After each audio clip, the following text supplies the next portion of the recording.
ik ben weer bij het scootjeszieltje en ik zie je bij een mooie bus. Ik doe het lekker op zijn Fries, doch het lekker op zijn Friesk. Ja, kinderen niet, want het zit erop. Het is een promotieteam die er in YouTube het stroon hinnen. En dan delen ze alle jaar lollies uit.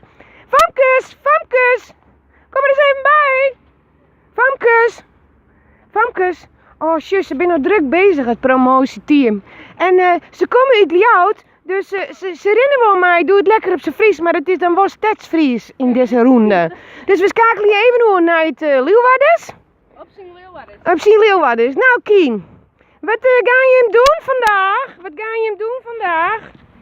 Lollies uitdelen. En hoeveel lollies heeft bij die? 30.000? Dat meest niet.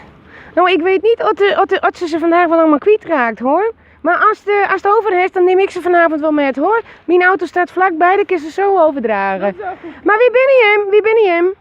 Even, waar ben je al? Ik ben Isa. Isa? Ik ben Eline.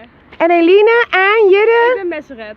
Messeret? Ja. Wat een mooie naam, Famke. Nou, nou, tja, de kist wel Fries. Ze zijn, ja, wie kennen het goed Fries, maar ik liet je mij wat zezen. Wil je mij een zezertje en iedereen een hele noffelijke scootje daai?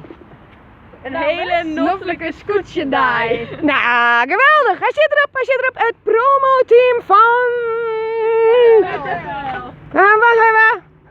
Ja, de bus nog een keer. Doe het maar lekker op zijn Fries. Nou, dat doen we goed. Hoi hoi. Tot het scootje zien.